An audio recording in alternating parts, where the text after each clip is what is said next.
A gente pega o Vinícius Júnior. Então, o Vini, ele trouxe uma ação ativista para além de um jogador. E aí, por que um ativista? Porque ele trouxe aquela ração de racismo dele para provocar as autoridades, não só internacionais, mas nacionais também, porque é o primeiro caso de racismo no futebol brasileiro em que nós tivemos uma atuação do governo federal aqui do Brasil. Histórico isso, né? É histórico. Então, ele teve uma resiliência, porque não é fácil também você sofrer o racismo, passar pelo racismo, mas ele teve uma resiliência de entender que essa pauta não era sobre ele, mas sobre toda uma comunidade. E ele usou o espaço de privilégio que hoje ele tem, por ser um grande jogador, mesmo tendo privilégio, não impediu ele de sofrer o racismo. Então, ou seja, não é sobre questão social, é sobre raça. Então, a ascensão que ele teve, ele usou o espaço dele ali de visibilidade para dar voz a uma pauta muito importante, que é a questão do racismo, e que está repercutindo de uma forma que está buscando soluções de mudança mesmo, né? Uma solução de colocar o dedo na ferida e falar, vamos tentar mudar? A gente sabe que existe um conservadorismo muito grande, mas hoje esse conservadorismo ele está sendo estremecido pela ação positiva de combater o racismo. E aí esse papel ativista do Vini Júnior foi pontual para esse caso. E eu percebo esse papel no Muhammad Ali, nos Estados Unidos, que era Cassius Clay, lutador de boxe, e ele sempre muito combativo em relação à discriminação. Eu via muito isso nos esportistas americanos, assim, negros americanos, e no Brasil acontecia exatamente isso que você falou, essa se não se enxergar, eu também comentei aqui, e eu acredito que isso é muito importante, o que a gente está vendo agora com o Vinícius Júnior, porque eu espero que se reverbere, entendeu? Em outros jogadores, seja de futebol, seja, sei lá, basquete, vôlei, enfim, entendeu? Para que eles também se tornem uma luta contra o racismo. Porque eles têm um poder na mão, eles também são formadores de opinião. E eu repito que eu falo muito sobre as crianças, porque eu acho que a infância é um dos momentos mais importantes da vida, né? Que você está construindo ali a sua imagem, aquilo que você acredita que é importante, e você ter essas pessoas ali que mostram, né? que são pessoas que estão em evidência e que você gosta e que você acaba seguindo o que eles falam, né? Deu uma comoção social muito grande, mas é algo que vai impactar as futuras gerações.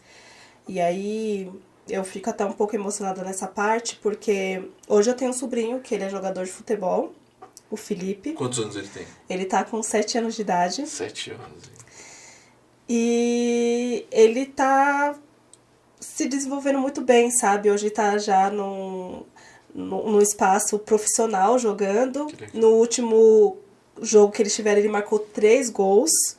E foi um final de semana que ele deu a primeira entrevista como jogador ali, mirim. E aí você vendo ali o empoderamento dele de falar, de agradecer a Deus, de se posicionar. Mas em contrapartida tava tendo... E ele talvez nem tenha a dimensão. Claro que meu irmão e minha cunhada conscientiza ele, né, sobre as questões raciais. Mas nesse meio tempo todo, a gente tava ali com o caso do Vini, que tava ali bombando. E que essa ação que aconteceu com o Vini pode acontecer com o Felipe, que tem 7 anos, se a gente não trabalhar rápido para mudar. Exatamente. Então, de fato, é um reflexo de gerações. E aí eu entendo que essa movimentação que teve com o caso do Vinícius pode mudar essa relação com os jovens do futuro. Tanto da questão de conscientização, quanto mesmo da questão não só de conscientização, mas as pessoas precisam começar a ter uma fiscalização desses atos. Não dá para eles ficarem impunes, sabe? Tem que começar a ter medidas protetivas e combativas para quem reproduz o racismo dentro ou fora do futebol, mas eu entendo que isso traz uma reflexão de gerações.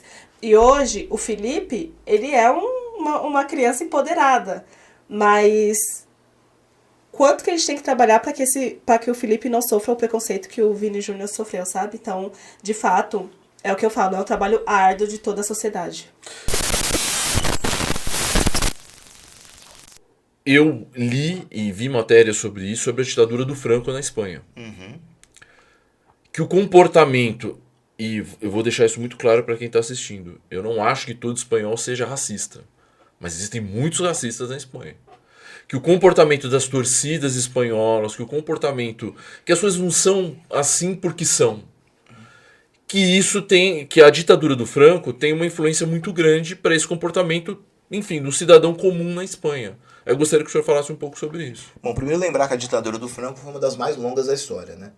A ditadura franquista começa em 1939, termina em 75.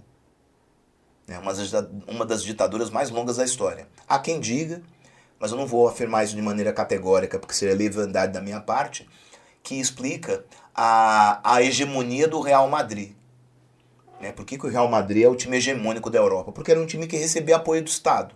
O Real Madrid sempre foi um time multinacional. Várias outras equipes espanholas não tinham recursos para trazer grandes jogadores. O Real Madrid sempre teve. Não é?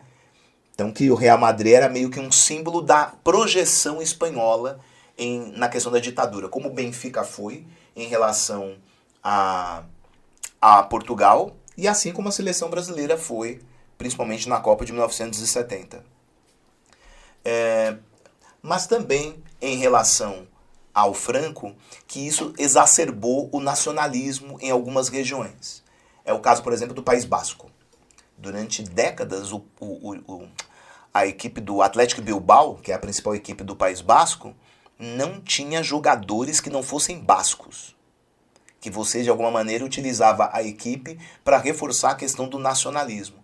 Então isso ainda é muito poderoso, isso ainda é muito forte na sociedade espanhola. E assim como no Brasil, a sociedade espanhola não trabalhou muito bem a questão da transição da ditadura para a democracia. O que eu chamo de não trabalhou muito bem? Na Argentina, terminada a ditadura, aconteceu uma coisa poderosíssima. Os militares foram julgados. Eles foram para o banco dos réus, alguns condenados. Aqui no Brasil, terminada a ditadura, nós temos os ditadores homenageados em espaços públicos, em estrada, avenida, viaduto e assim por diante. A mesma coisa acontece na Espanha. Na Espanha você também tem monumentos em homenagem a pessoas que fizeram parte da ditadura. Então eu imagino que essa transição acabou preservando alguns elementos da época do ultranacionalismo. E que isso, de alguma maneira, vai acabar se revertendo em xenofobia.